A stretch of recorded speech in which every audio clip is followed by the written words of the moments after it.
Hi guys, welcome back to Sim UK and Euro Truck Simulator.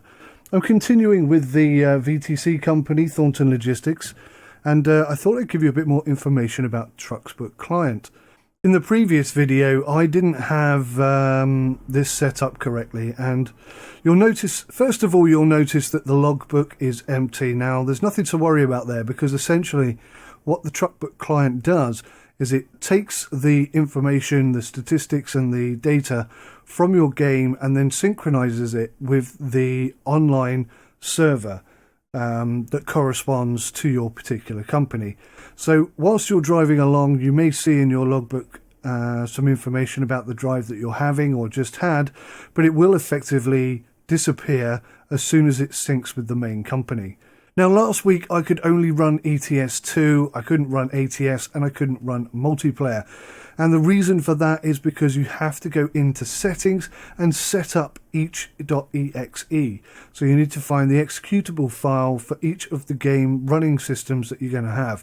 That's one for ETS 2, one for ATS, and one for multiplayer. If you want multiplayer, then that's an additional tag on each of the ETS 2 and ATS tabs. In addition to that, there's a company tag here with the spinning loading logo. That kind of appears to be loading or doing something. It does say you're going to need a premium account for this feature, but if you click on this, it's not going to do a darn thing. All that does is link you to the main website where, thankfully, you can obtain and see and read quite a decent bit of information, actually. The TrucksBook client is pretty limited, but the company information is actually pretty vast. Once you're on the TrucksBook website, you can see that the map is incredibly detailed, exactly the same as ETS2 in essence. And if you zoom in just a little bit here, you can see floating around these little circles somewhere on the map. I can't see any right now.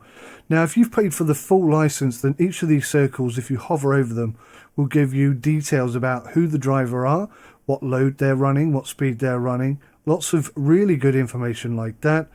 But on the basic, the very, very basic, the free edition that I'm running, you can see the dots, but you've no idea who they are. I think that's a bit of a shame. I think at the very least, it ought to at least tell you who is driving and not necessarily give you all the extra detail. But I understand it's a business and they want to charge you for these extra features. That being said, the features that are available are pretty impressive, actually, I have to say. You've got leaderboards for ETS2 and ATS.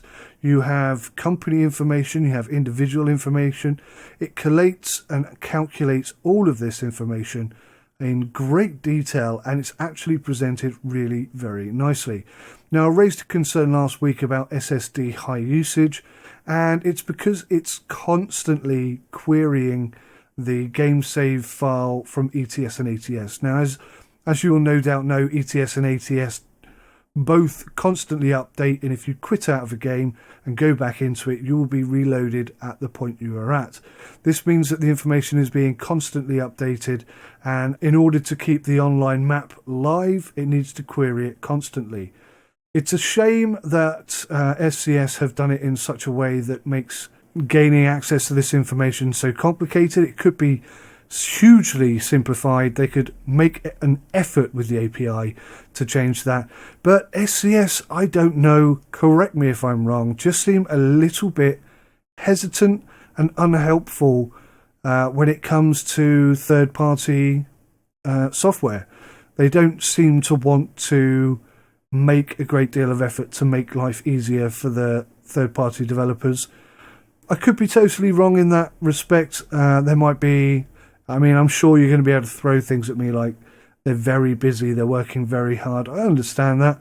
But, you know, the fact that they've created multiplayer servers and, you know, given the game a multiplayer platform, and now you can track and run businesses that way. These are massive, massive enhancements, and a huge part of the reason why Euro Truck Sim is as popular as it is. And for me, I just feel like they ought to give something back. They ought to work with these guys and say, right, how can we make this better? How can we make things run smoother to keep people happy for longer, and, you know, so on and so forth. But as announced, ETS 2 support is ending in 2018, so maybe they're just wrapping things up and not really interested anymore.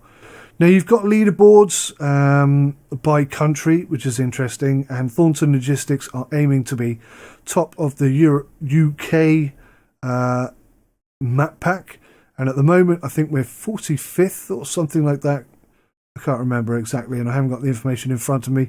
Hopefully I'll find that and you'll see it on screen. But yeah, the amount of detail and the general layout is very neat and very tidy, and I think I think together it really makes for a good experience.